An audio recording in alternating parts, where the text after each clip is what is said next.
So what's up, friends, Fiction Chad here. So on this video we are gonna see, what if Naruto went back in time with Shinigami to save his clan, part 1, and do like for more amazing fanfiction videos. Let's get in the video. Yamamoto looked at Mito sitting on the cushy bed. She had indeed looked old, and her body showed as much with the wrinkles. Her sharp eyes also still showed the fight in her, so that was some comfort. The woman was happy to see him and little Kushina.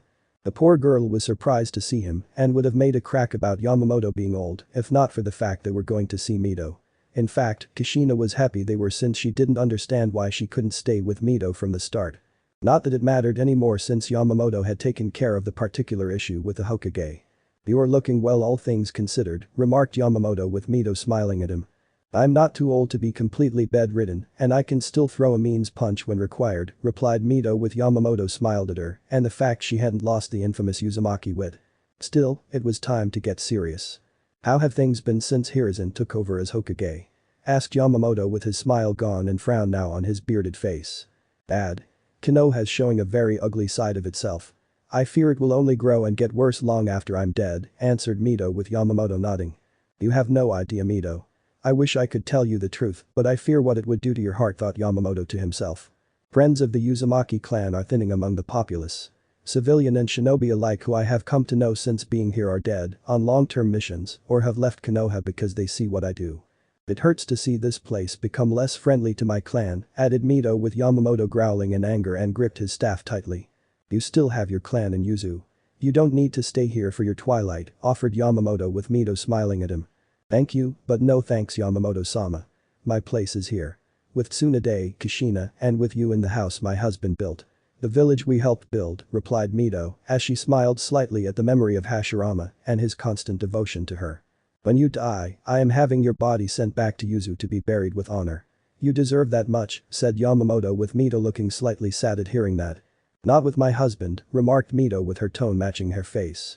"Under any other circumstances, I would agree that you should be buried here beside him, Mito.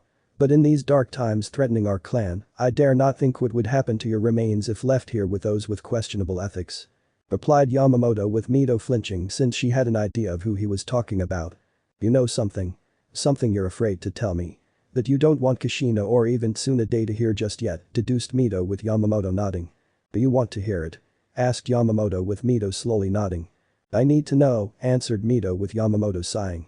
"Konoha had tried to betray our clan not that long ago following taking Kushina here. We were attacked by enemy shinobi from the other 4 villages allied together against us. They used a pincer movement with the main force attacking from the front and another team using one of the secret tunnels to launch a surprise attack from behind. Seals in key places for detection and activating traps in certain areas were disabled or destroyed prior to the attacks. The secret entrance into Yuzu was the same one Jiraiya used to gain access to Yuzu, and few outside of our clan knew about it.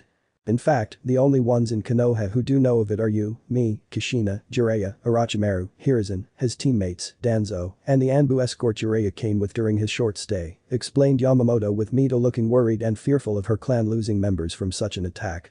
"Any causalities?" asked Mito with Yamamoto shaking his head. "Not on our side. After I personally fixed, repaired, and enhanced all the seals myself, we used their arrogance against the enemy. We crushed them all in ruthless counterattack. No Uzumaki died that day," answered Yamamoto with conviction in his voice. "I believe you. But still. Hiruzen wouldn't betray my husband. Or Tobirama. Not the 2 senseis who taught him about the will of fire," replied Mito with Yamamoto shaking his head and disagreeing with her. "Even fire can be corrupted if the desire for power at any cost is strong enough. Hiruzen wants one thing and one thing only from our clan, and not in a direct sense." "You know what I speak of," replied Yamamoto with Mito nodding. "QBE. He wants the Biju sealed inside of me," said Mito, since she knew the strongest of all the Biju was something Konoha coveted greatly. "And he planned to discreetly control Kushina not long after you died. Tsunade would be kept away from her and he could manipulate things where she sees Konoha as her second home. Without the Uzumaki clan to come back to, she would have had no say in terms of leaving here and even less when the QB is sealed inside of her once fully transferred over from you," said Yamamoto, with Mito letting out a painful sigh. "What does this mean for Konoha? For us? For the Uzumaki clan?" asked Mito with Yamamoto looking at her now with gentle eyes. "If you are referring to me unleashing my fury on the entire village and burning it to the ground, I have no intention doing such a drastic action. Yet," replied Yamamoto with Mito smiling at him. "You aren't immortal, Yamamoto-sama. You can't live forever. You can't defend me, Kushina, or anyone else from our clan forever, countered Mito with Yamamoto smiling at her. That may be true, but it doesn't mean I can't remove the various entities in Konoha that are a threat to our clan while I'm still alive, Yamamoto shot back with Mito looking at him with knowing eyes. Many would consider your words treasonous against Konoha from what you are secretly implying, said Mito, with Yamamoto's eyes narrowing. Considering the betrayal done by Konoha toward our clan, it's more than justified. Turnabout is fair play, replied Yamamoto, since he knew it was only fair he counter Konoha's actions with his own. I don't want Konoha destroyed. I don't want my husband's village to be lost forever due to our desire for revenge, whispered Mito with Yamamoto nodding to her request. The spirit of Konoha will remain intact. It's those who would corrupt Hashirama's beliefs for their own crude ends that will die, said Yamamoto with Mito smiling at him again. You are not what you seem, Yamamoto-sama. I sensed as much from you when you let loose your power. There is a piece of the Shinigami inside of you, remarked Mito, while she had sensed as much from him with her sensory abilities. And what does that tell you about me?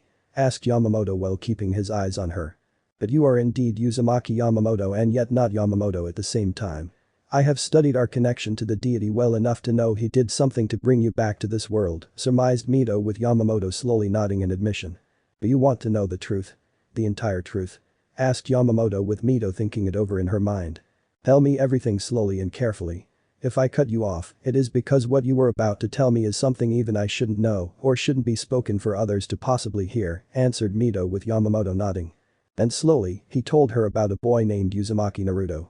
Told her of his horrible life in Konoha and how on the night he was born. His father was forced to turn him into the Kyuubi Jinchuriki that caused such a horrible life. How the boy struggled for everything he had, knowing nothing of his heritage, taught only the basics, and had crappy academy instructors who sabotaged him at every turn. Mito of course listened intently, cutting him off from certain points in the story since they didn't happen yet and were outside of Konoha anyway. No point in knowing such things now before they happened when there was nothing they could do. Yamamoto went on to tell her how the boy was the only Uzumaki in Konoha and yet the history books of that time had no information about them. How the history of the clan was ultimately removed due to the clan being considered wiped out and therefore a pointless thing to learn by the higher up within Konoha. Yamamoto cut through most of his other life and cut to the chase about how Uzumaki Naruto eventually became strong, defeated his enemies. And had to deal with one final betrayal by Konoha in denying his right to be the Hokage due to a law the Sandaime Hokage had in place sometime during his first term as the village leader. And said law providing an opening to give it to the traitorous Uchiha, who had used his authority to take away anything else Naruto loved in life. How the boy used his power to save the Biju from being made into weapons of war and crush the corrupted Konoha the Uchiha had turned it into when he took the hat. Mito didn't like that part, but considering what this Uchiha had done and making the other 4 villages ally together against them. Even she knew Konoha of that time was beyond saving. And the Shinigami approached me to fix things so the same events wouldn't repeat twice this time around. Namely our clan being destroyed along with several other moments in time that need to be fixed. Yuzu was just the main one and went on from there, finished Yamamoto with Mito closing her eyes and trying to take this all into her mind. I see. So not only were we betrayed by Konoha, but they went so far as to remove our very existence from the history books. As if we never existed, whispered Mito while Yamamoto nodded. One of the reasons I was sent back. I had to prevent such a moment from happening. It was considered the main catalyst to the events that followed. I intend to use my time in this world to fix other moments in time. Sadly, I have to wait until these events are about to happen before I can even intervene, added Yamamoto with Mito nodding. I understand. Do what needs to be done, Yamamoto-sama.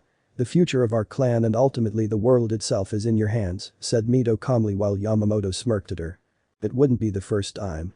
I just need to live long enough to ensure my successor of sorts is born to continue on my work after I'm gone, replied Yamamoto before leaving the room. Konoha Street days later. Kushina puffed out her cheeks as she was being escorted to the academy by Yamamoto due to Tsunade being out on a mission with Jiraiya and Orochimaru. The Uzumaki girl didn't mind Yamamoto escorting her, but the fact was she preferred her cousin Tsunade to him. Tsunade was a strong beautiful woman who could crush anyone who crossed her with a single punch. As for old man Yamamoto, he was, well, old. Why do you have to walk with me to the academy, old man Yama? Asked Kushina with Yamamoto sighing at her childish nature. Looking back, he clearly inherited it from his other lifetime. Because you are one of 3 Uzumaki clan members here in Konoha. It is my duty to ensure you are watched over until strong enough to walk to the academy on your own, explained Yamamoto while he glanced around when walking and noticed some of the people were glaring at them discreetly. No doubt for being considered island foreigners from a clan outside of Konoha and not ironically enough for being Jinchuriki. At least not yet anyway. Fortunately, Kushina did not seem to notice since she was busy puffing out her cheeks and staring up at him over his words. I'm not weak. I'm plenty strong. Protested Kushina childishly, which made Yamamoto chuckle a little despite everything. I'm sure you are Kushina, but you are also still just a child. You still have to continue to learn until the time is right where you will become an adult, explained Yamamoto with Kushina growling and let out a huff at his explanation. Fine. I just hope my class is filled with strong people. That way, when I beat them all up, I'll be considered the strongest in my class. Declared Kushina passionately with fire in her eyes. I'm sure you will do just that, Kushina. Just be sure not to ostracize yourself when in the classroom. Making friends and comrades is crucial while learning at the academy, said Yamamoto with Kushina nodding. I know, old man Yama. But it won't be the same as back home, replied Kushina sadly with Yamamoto letting out another chuckle. Do not worry, Kushina. We can visit Yuzu in the future when time permits. I have already spoken Mito and Tsunade about that. They also agree it would be beneficial to head back to Yuzu so you can continue to learn from our clan and to keep the bonds there still alive, replied Yamamoto before stopping at the front of the academy gates and saw children were heading inside. It feels weird being here. It's so different from Yuzu. I'm not sure I will ever get used to it, whispered Kushina with a hint of worry while Yamamoto kneeled and put a hand on her shoulder. I know what you mean, Kushina. Believe me when I say I do understand. You have left one home for another. You are unsure and afraid of this sudden change. It's natural. Just do not forget your heritage and where you come from. Do not forget your clan and the knowledge that we love you dearly. Mito, Garp, myself, and even Tsunade, since she has our blood running through her veins. We are family. The Uzumaki clan is your family now and forever. You are our pride and joy. This is your time to show everyone why that is the case, said Yamamoto with Kushina crying a little and hugged him for his kind and caring words. Words she needed to hear. See you after school, old man Yama, whispered Kushina before she kissed his cheek and ran off with a renewed fire in her eyes. You did a wonderful thing for her, Yamamoto-sama, remarked a voice behind the old Uzumaki. What are you doing here, Hiruzen? Shouldn't you be doing paperwork instead of spying on Kushina? Questioned Yamamoto in a cold tone. I'm the Hokage of Konoha. I can go where I please in my village, countered Hiruzen calmly, though he was displeased Yamamoto spoke to Kushina since his plan involved him doing that in a way to keep the girl loyal to Konoha. Almost anywhere you please. Clan homes are their own sovereignty, said Yamamoto with Hiruzen frowning since he was right. Only to a point. If the clan's actions are deemed a threat to the life of the village overall, I can intervene when needed and make decisions which benefits everyone as a whole, replied Hiruzen, while Yamamoto frowned. If that were true, the Hyuga clan wouldn't be a divided home, countered Yamamoto and sensed Hiruzen's flinch. That's a separate issue, replied Hiruzen while Yamamoto scoffed. And how is it a separate issue? If someone from the clan went rogue, they could easily overpower the branch family or teach others how to disable the branch family of the clan using the cage bird seal on their foreheads. Don't bother denying it. You know what I am speaking about is true, said Yamamoto with Hiruzen frowning since he did know and didn't like others telling him what to do. The Hyuga clan is loyal to Konoha. None of their members would dare betray it for any reason, countered Hiruzen while Yamamoto turned to look at him with cold eyes. So long as the Hokage doesn't try to remove the cage bird seal and propose a new one be made that everyone in the clan can wear with pride over that of shame, Yamamoto shot back. Be careful what you say, Yamamoto-sama. You will make more enemies here in Konoha than you can put down, warned Hiruzen, while Yamamoto seemed completely unafraid by the hidden threat. My enemies are those who would seek the destruction or enslavement of the Uzumaki clan, replied Yamamoto before he began walking away from Hiruzen while giving the Sandaime Hokage and knowing you are one of my enemies look. He knows. Somehow he knows, thought Hiruzen with a hint of worry while watching the older man walk away from him. Are the preparations on your end made, Hiruzen?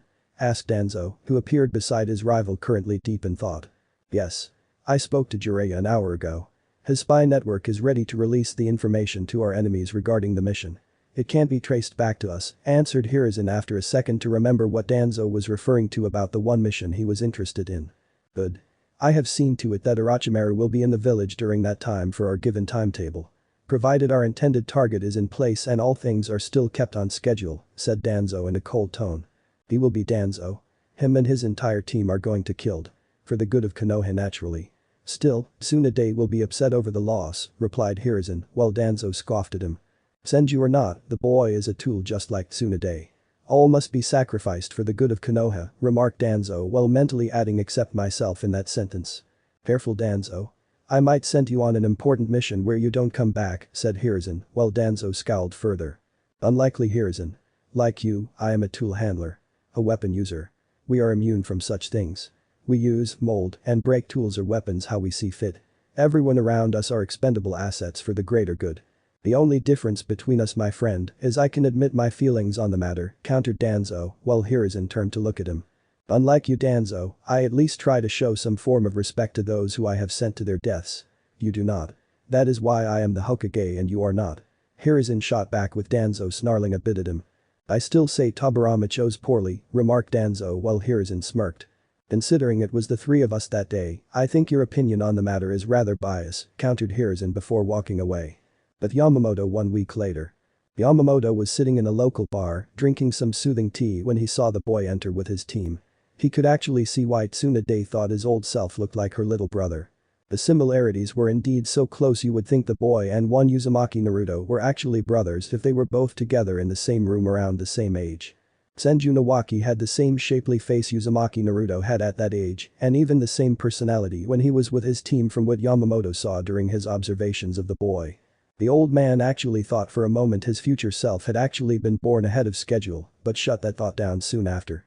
He also realized this was indeed a very rare and golden opportunity for him to stick it once more to Hiruzen, along with the other higher-ups, supporting the Hokage's less than favorable actions. It was clear to the old-looking Uzumaki ever since learning the truth about how his clan fell the first time around that the Sandaime had done other things following it that were morally unethical. The Uzumaki clan's demise was just the main one that started a long line of dominoes falling down one after the other that allowed Konoha and Konoha alone or rather the higher up within it to benefit from such actions while everyone else got the shaft. Over time, Hiruzen did things where he, Danzo, Kaharu and Homura benefited while others lower got the shaft. Namely Jiraiya and Orochimaru, with the former being too damn loyal to fight back and the other going rogue to plot revenge under the disguise of his mentor, discovering the unethical experiments he, hypocritically, supported. At this moment, Yamamoto knew Senju Nawaki's death was the next domino Hiruzen was trying to knock down. Yamamoto had learned all about the boy's death when he was a full-grown Uzumaki Naruto and how Nawaki was killed the day after his birthday. The birthday Yamamoto knew was yesterday because he had been there to give the boy a beginner's guidebook on Fuinjutsu and saw Tsunade give the boy the cursed necklace, the very same one Tsunade believed was responsible in the future for the boy's death, along with her future lover Dan after she had given it to the man. Yamamoto made a mental note to intervene when that happened too. I can't believe I have to go out on a mission later today. I just turned 12 yesterday. Exclaimed Nawaki after his friends left and saw down in front of Yamamoto to air his own grievance on the issue. I know. It was the same for me too on several occasions when I was young lad. Still, it just shows you the responsibilities ninja like us must take on, regardless of the special events of our lives. Your enemies will not care if your birthday was today, yesterday, or even tomorrow for that matter. They will only wish to see you dead and your loved ones suffer for it. Namely your sister and your grandmother, replied Yamamoto with Nawaki sighing. Yeah. I guess you are right Yamamoto-sama. At least the mission is supposed to be easy from what the Hokage said. A quick snatch and grab of documents vital to Konoha and the war ending sooner, said Nawaki, while having heard of Yamamoto in the past and seen how he acted with others in Konoha. The man was not one to be disrespected and Nawaki had no intention of doing that. Never assume anything Nawaki. I had several easy missions assigned to me when I was a few years older than you. They turned out far more complicated and dangerous than my team thought. Always be aware of your surroundings and always treat a mission outside these walls seriously regardless of the rank. Your C rank mission can easily turn into an A if not S ranked mission. Especially during times of war, explained Yamamoto before flicking the boy in the forehead with his index and middle finger. Ow. Okay. I get it. No need to be mean old man Yama, whined Nawaki with Yamamoto smirking at him. If I wanted to be mean little Nawaki, I would tell your sister you were in the hot springs earlier peeping on women out of not so innocent curiosity, remarked Yamamoto with Nawaki going pale at the idea of his sister knowing that. Okay. Point taken. No need to get big sis involved. She's been training to use some kind of super strength technique Gramamito knows. I don't want to be her punching bag or living test dummy. Pleaded Nawaki knowing his sister would beat the future pervert in him right out. But lad. Now hurry and go meet your team. And be mindful of what I said about your surroundings. commanded Yamamoto with Nawaki nodding and heading off to take care of his mission. After the boy left the bar, Yamamoto frowned, knowing simple words of wisdom would not be enough to ensure Nawaki would come back to Konoha alive and in one piece.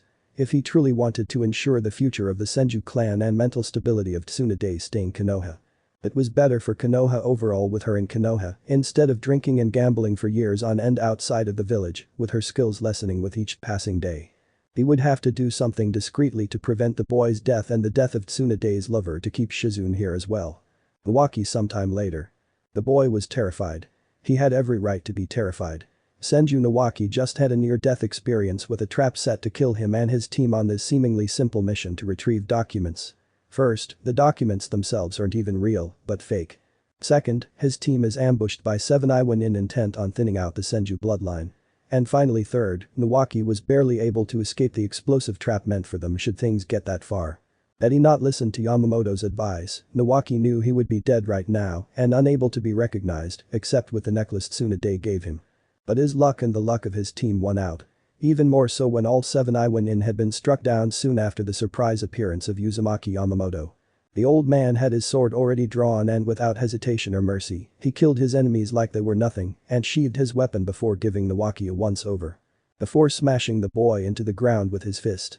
Didn't you listen to what I said earlier? Honestly, if I had been 1 minute late getting here, you would be dead. Or maybe severely injured with a near to fatal injury.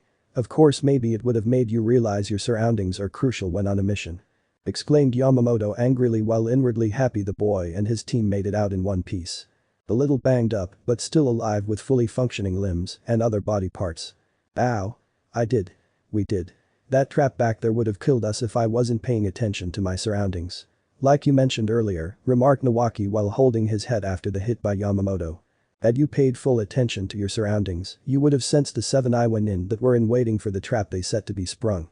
If so, you would have realized sooner this was clearly a trap and would have retreated before calling in reinforcements to let more experienced shinobi intervene. Countered Yamamoto with another one of his fists hitting Nawaki's head. Ow. Stop doing that. I'm sorry. I really am. Pleaded Nawaki while Yamamoto sighed at the boy's antics. As you should be, Nawaki. Few can ever say they survived near-death experiences as a shinobi. Even fewer from one so young as yourself during a time of war. Let's get you and your team home. The Hokage must be told and to double the patrols around Fire Country to ensure this doesn't happen so often, replied Yamamoto with him escorting the young team back to Konoha. And away from the secret pile of 15 bodies consisting of Konoha's root Anbu. All of whom Danzo assigned to kill the 7 Iwanin before bringing Nawaki's dead body back to Konoha for the genetic material extraction. Hokage Tower sometime later. While I am glad young Nawaki is safe, you had no business being out of Konoha and interfering in this mission. Exclaimed Hiruzen while glaring at Yamamoto, who looked like he didn't give a damn and looked back at the Hokage with lazy eyes. And you should screen your missions better, Hiruzen. The mission was clearly a trap of sorts made to kill the boy and his team if possible. The Senju clan bloodline cannot in any way afford to be thinned out any further in this time of war, replied Yamamoto in a semi-lecturing tone. And how do you figure that? Asked Hiruzen with his frown turning into a scowl. The 7 Iwanin who set it up made to strike Nawaki first.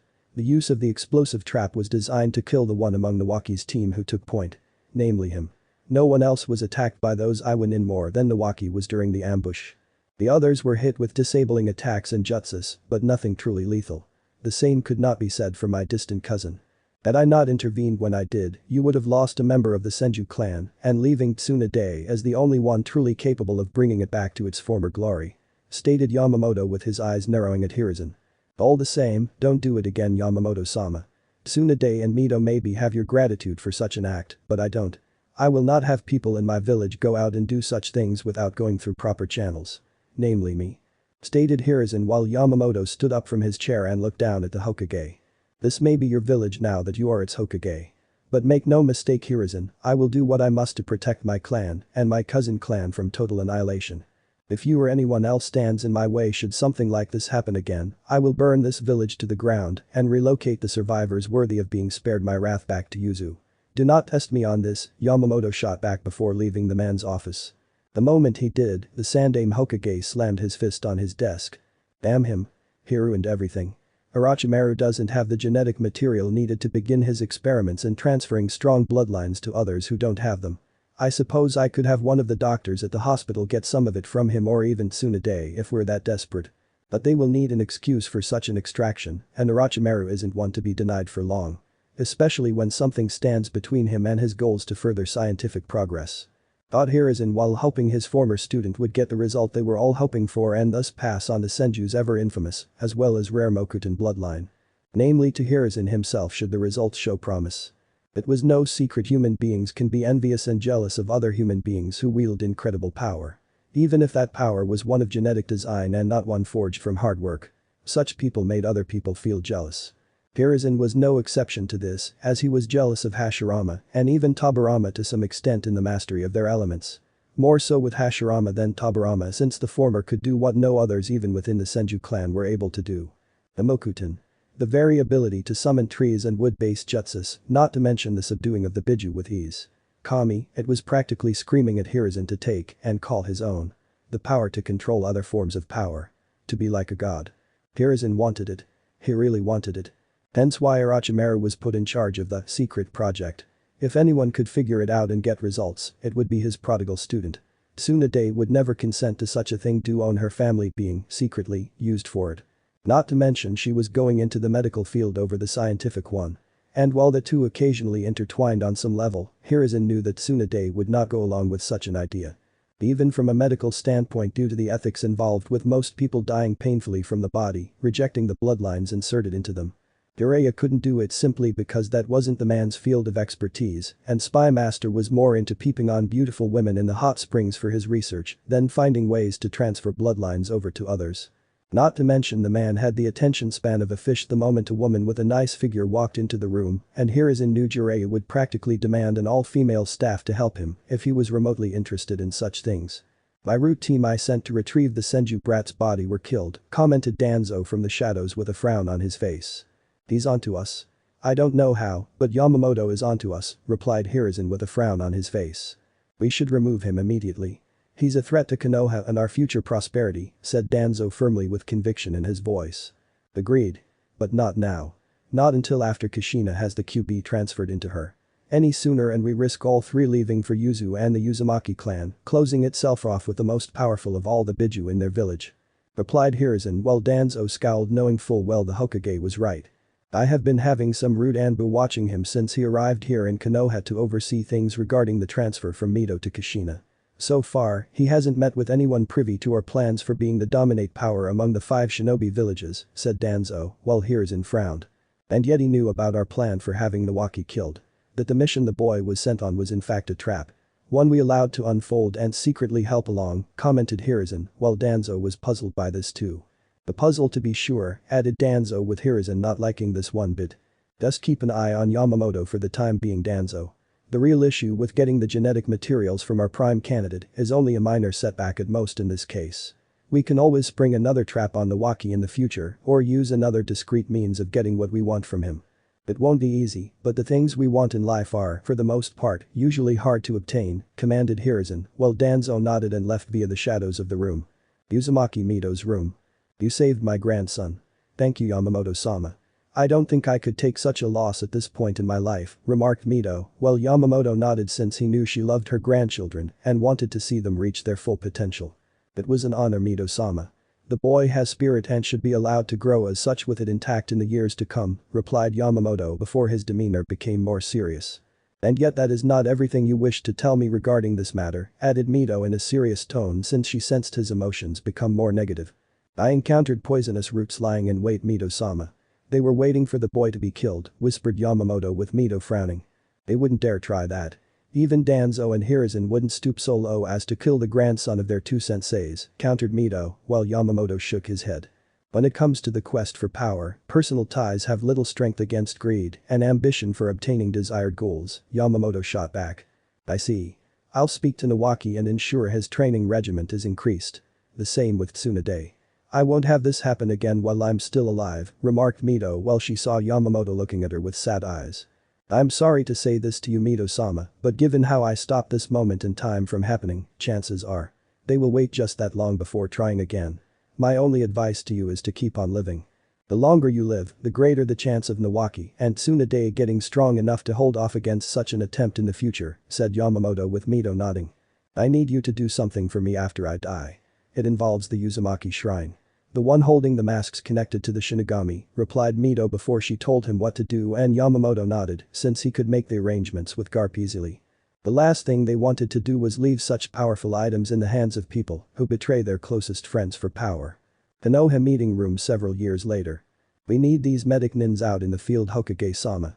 Instead of a standard 3-nin team, the teams themselves should be reorganized to have 4 nins per team. If not that, then at least one of the 3 should be a medic nin. Think about all the lives we would save and lower the fatality rate. Exclaimed Tsunade while she saw Hiruzen in front of her with Hokage and Homura on either side of him.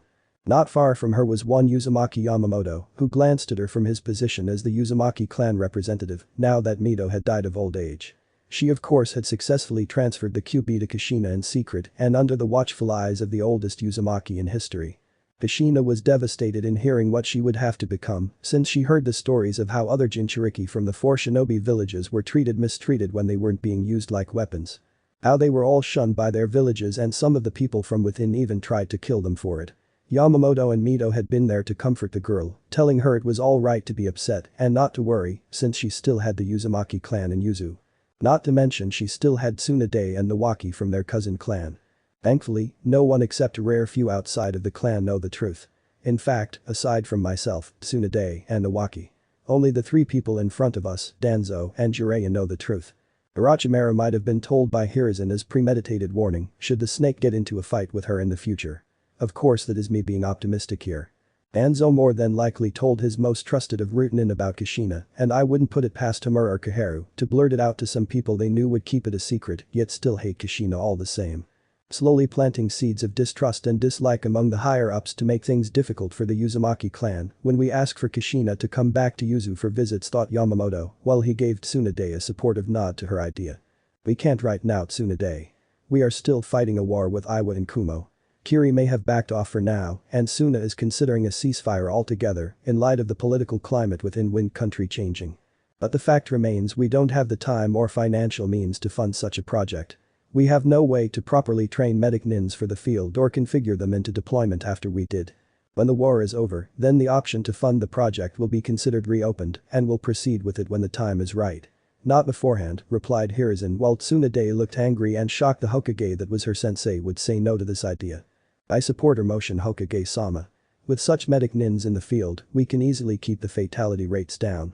As for funding, I'm sure if we asked for donations from the people and the clans living here, they would donate the funds, added Kato Dan, who was sitting next to Tsunade before giving her a smile. The two had met 2 months ago thanks to Yamamoto. They had hit it off well when they both learned of the other's passion medicine and wanting to use such knowledge to further benefit the village. To bring fatality rates down while doing the opposite for the vitality rate of shinobi during the war or on high-ranked missions. Dan had lost his sister and Tsunade almost lost Nawaki, so their talks about past moments surrounding death or near-death experiences were surprisingly good icebreakers.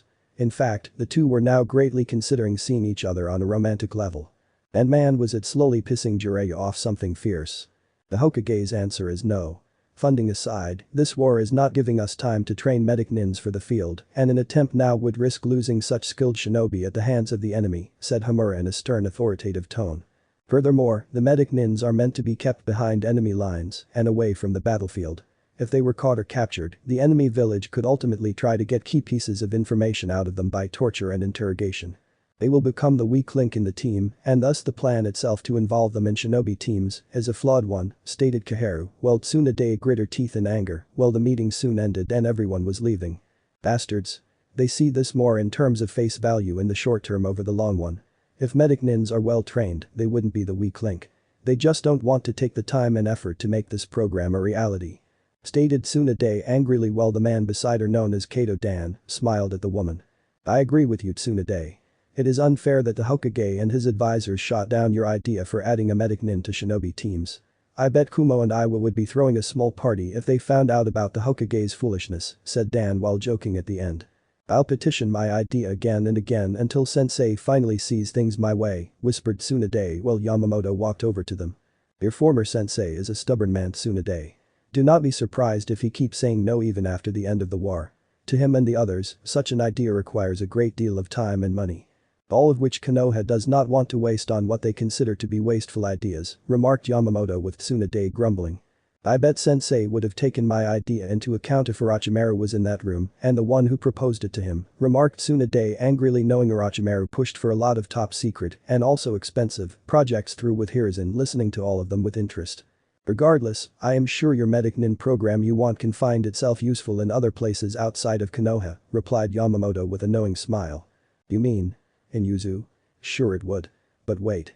Wouldn't your offer to have it be used by the Uzumaki clan be considered treason? Asked Tsunade with uncertainty. No. For one, the Hokage turned down the proposal. As such, the offer is open to anyone who wants to see it come to fruition. If Konoha won't use your program to save lives and decrease fatality rates, the Uzumaki clan will in their place. Besides, the Uzumaki clan is your cousin clan. If the Hokage makes his grievances known, you can always tell him it was a gift between two related clans. Remember, the man had his chance to get in on the ground floor of this medic nin program and said no, replied Yamamoto with Tsunade thinking it over before looking at Dan. What do you think, Dan? Asked Tsunade with Dan think it over in his mind. It's really up to you, Tsunade. One way or another, I think your idea should be realized. Whether by Konoha or Yuzu. It is ultimately your choice. But I will support the decision all the same, replied Dan with the man seeing Tsunade smiling at her. Can you pitch the program to Garp-sama back in Yuzu for me, Yamamoto-sama? I can make sure a copy of my idea and how it would work can be sent with a message, offered Tsunade with Yamamoto nodding. Of course. The man is smart enough to see potential new things when they are staring him in the face, and this medic nin idea of yours is not something he will ignore, said Yamamoto, knowing Garp will no doubt embrace this program and get to work on making it a part of their ninja clan policy. I thought as much. Grandmother Mito always spoke highly of him. I was a bit surprised Hiruzen was fighting Garp-sama on the right to bury Mito in Yuzu when the time came to discuss where she would be laid to rest. Replied Tsunade, while the three walked side by side with each other down the streets of Konoha. It is a clan tradition that those of our clan who die, regardless of how it happened, be buried back in Yuzu with fellow clan members. Mito may have married Hashirama, but her blood is still, and always will be that of an Uzumaki.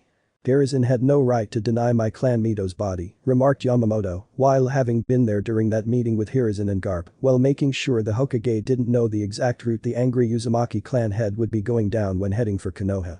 And it was a good thing too, since it seemed to be quite a bit of hostile activity in the area during that week when Garp was supposed to arrive in Konoha. Coincidence? Not to the Uzumaki clan it wasn't. Garp had called for a meeting with Hiruzen in a letter about him coming to see the Hokage and getting Mito's body to be buried in Yuzu. The Uzumaki clan head gave Hiruzen a timetable of when he was going to arrive in Konoha and claim Mito's body, regardless of what the Hokage wanted to the contrary. And lo and behold, 2 Anbu teams from Iwa were reported on several major routes that connected to Konoha and Yuzu, and Kumo was reported to have had 3 Anbu teams covering the others. With one of the Anbu teams from Kumo encountering Garp, his Anbu, and Yamamoto himself went on his mission to assist in the escorting. It was clear to them when they arrived in Konoha that Hiruzen was surprised to see they made it to Konoha. Clearly he, along with his shinobi advisors, did not expect any of the Uzumaki clan members to make to the village in one piece, if at all alive. In fact, you did not need the Uzumaki clan sensor ability regarding emotions to know the Hokage along with his advisors were upset at the attempt on their lives being a total failure. It was really straining the relationship between the two villages something fierce. I know. Part of me wishes she could have been buried here, but I respect clan traditions, and this is one I know my grandfather would want honored. He adored grandmother so much before he died from what I recall. A hopeless romantic idiot from what great-uncle Tabarama called him, said Tsunade with a smile on her face. He earned his right to marry her. Especially after the beating I gave Hashirama the day he asked for Mito's hand in marriage and was willing to do just about anything to marry her. The brat had balls to say that to me, remarked Yamamoto, since the Shinigami had given him the memories of the previous Uzumaki Yamamoto before him. All done to ensure his own cover, as the man wouldn't be blown if asked something only the real Yamamoto would know. Yeah, I know. Grandfather did mention the fight to me one time. From what I heard from great-uncle Tabarama who witnessed it, you beat him almost within an inch of his life and threatened to kill him if he didn't submit. When he refused, it was only then did you give grandfather your blessing. Why? Questioned Tsunade, since she never did find out why Yamamoto gave his blessing when her grandfather had clearly lost the fight.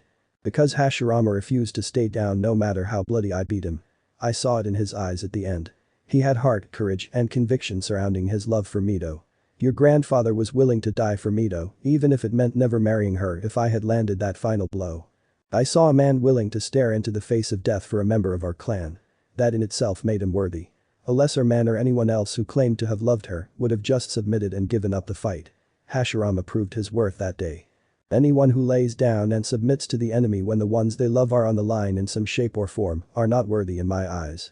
If you want to be with the person you love, you got to fight for them with all of your power. Win or lose, replied Yamamoto while thinking back to his days as Uzumaki Naruto and of a certain Hyuga girl who fought for him when pain attacked. Thinking of the man, who was no doubt a child living again among his fellow kin in Yuzu, made the old Uzumaki think about the other two orphans of AIM. Konan and Yahiko. Chances are those two were no doubt in need of help right about now, or at the very least would be in need of some help soon. He would pay a visit to where AIM was located or at least the area around AIM in order to find the two and bring them to Yuzu. In his own previous life when in hiding, Uzumaki Naruto had traveled to AIM to pay his respects to the three orphans who had gotten hurt so much during their childhood. While the layout around the outside of AIM may be different now, Yamamoto was confident he could find Konan and Yahiko before they were lost to this war. His thoughts on the issue were interrupted when an Anbu appeared in front of the three of them and bowed respectfully. Yamamoto-sama. Tsunade-sama. Your presence is requested by the Hokage at once, said the Anbu before he vanished. It must be serious to get the two of you involved, remarked Dan, since he knew the old Uzumaki in front of them was legend in his own right and Tsunade herself for her own experience as a shinobi. Clearly. I wonder what he wants. Questioned Tsunade with Yamamoto shrugging. We will find out soon enough, replied Yamamoto before he walked toward the Hokage tower. Will I be seeing you again after this meeting? Asked Dan with a smile on his face, and Tsunade was now blushing. You know I will. Provided it's not a mission requiring immediate deployment, answered Tsunade with Dan nodding with a sad smile. If it is, I understand. Just come back safely, whispered Dan before he kissed her and left for his house. Such a wonderful man. Was this what Mito felt like when she was with grandfather? Or was it the other way around? Thought Tsunade since her parents had kept their romantic life private from her and she knew little of it. Tsunade felt she took after her grandparents more than her parents when it came to her personality when dealing with different emotional moments. At least her brother Nawaki didn't act like a pervert like Jiraiya tried to do from the one time she overheard the man attempting to convince the Senju male to help with peeping on all of the women in the hot spring. Tsunade would have bashed both their brains in if not for the fact Nawaki refused to help Jiraiya and walked away. She was actually proud of her little brother for resisting. At least up until the point where Nawaki basically said all he had to do was just imagine a hot woman of his choice being naked in the safety of his head. Apparently, nude women in your mind were safer to see than in real life outside, and not even angry women could take that away from him. He said it with such pride in his voice too. She almost didn't have the hardy resolve to beat the stuffing out of her little brother later that day on principle alone. Almost. In any case, she put those personal thoughts on the back burner of her mind and entered the Hokage's office with Yamamoto to see the Sandaime Hokage. When they entered the Hokage's office, the two ninjas saw that Hiruzen, Orochimaru, Danzo, Jiraiya, Kaharu, and Homura there waiting for them. All of them were looking quite serious and knew this was something that required their attention. As much as Yamamoto hated Hiruzen and those inside the room sans Tsunade right now, the Konoha he was fighting for needed him, and the people Uzumaki Naruto would one day call friends when born. What's the mission? Asked Tsunade while ignoring the glare Jiraiya aimed at her for a brief second, though Yamamoto made a mental note to smack the man around for it. You, Jiraiya, and Orochimaru are going to AIM. There was small contingent of both Iwa and Kumonin have been spotted in the area thanks to Jiraiya's spy network. I suspect our enemies are trying to acquire favor with its leader Hanzo. The salamander of AIM. No doubt to have him aid in their cause to attack us from our rear flank. We need an alliance with AIM in order to cause the opposite for our enemies. You three will go there to show Hanzo why you three are my students and Konoha's strength. If you impress him enough with your skills, I am confident he will side with us over Kumo, or Iwa for that matter, said Hiruzen, while Yamamoto narrowed his eyes. And why am I here, Hiruzen? Your Anbu said you requested me as well as Tsunade for this meeting, remarked Yamamoto, while seeing the Hokage nod to Danzo, who gave the old Uzumaki a mission scroll. The man also ignored how Homura and Kaharu wanted to scold the Uzumaki for his lack of respect toward their teammate.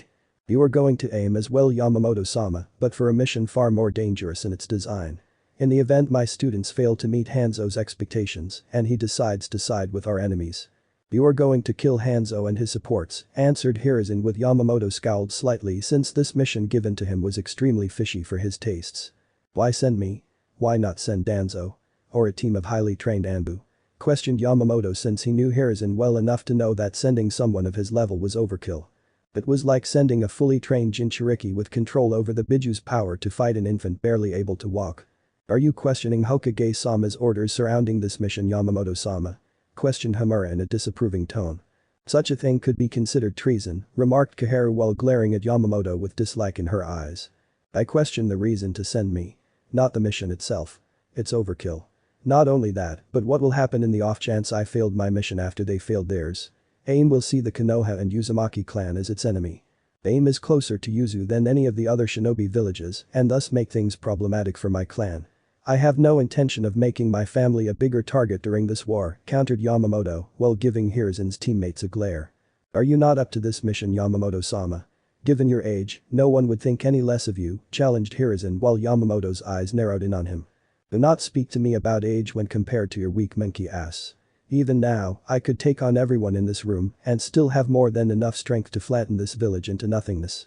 Said Yamamoto while flexing his spiritual pressure on the people in the room and made to remind them all that he was far from weak. I stand corrected, replied Hiruzen with great reluctance since he was sadly outclassed by Yamamoto's power and hated it. He hated anything and anyone stronger than himself. I will take the mission, Hiruzen. But I highly doubt you will even need me there to fight Hanzo. Especially if all three of your students here are as capable as you seem to claim, remarked Yamamoto before walking out of the room with Tsunade right beside him. That old man is a pain my ass, remarked Jiraiya bitterly since he had been watching the old man for a while now and was furious with Yamamoto for getting Tsunade interested in that sissy-looking Kato Dan. Enough, Jiraiya. We don't need you being distracted now of all times from the mission due to your own personal reasons regarding the imaginary romance between yourself and Tsunade, said Orochimaru offhand while Jiraiya bristled in anger. Hey. No one loves Tsunade more than me. Not you, Sarutobi-sensei, and certainly not that sissy boy Dan. Yamamoto team got those two interested in each other over their stupid concerns about the medical field. My field is spying, Fuinjutsu, my research I do in the hot springs. Only one interests Tsunade, and not in the way I can get her to swoon like she does with Kato Dan. How am I supposed to compete with that? Protested Jiraiya as he saw Orochimaru roll his eyes. Enough, Jiraiya. I will help you with this Dan person at a later time. Right now, I need you to focus on the task at hand with Hanzo and AIM, commanded Hiruzen while Jiraiya just grumbled but agreed with him. Territory around AIM. The two orphans of AIM looked up at Yamamoto in fear. They could easily tell this man was strong. He hid it well, but they had seen enough in their short lives to know this old Uzumaki was nothing to mock or sneeze at. He could crush them like bugs. Yet he gave them both a gentle smile. Who are you? Asked a boy on guard against a stranger in this rainy land. A friend, replied Yamamoto calmly. Many have said that to us, said the girl with caution in her voice. And? Questioned Yamamoto curiously. They were all ears, answered the boy. I am not them, replied Yamamoto with the boy and girl looking him over. Why are you here? Asked the boy. I am here for you too, answered Yamamoto with the boy and girl now being put on edge by his words. To hurt us? Asked the girl while the boy moved into a crude fighting stance. No. To help you, answered Yamamoto with the two children looking at him with looks of disbelief. Why would you help us? We are mere orphans. No one wants us, said the girl.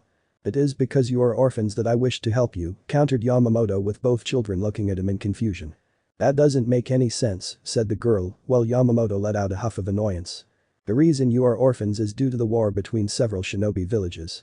The war has finally spilled into AIM, and you have suffered greatly in the process.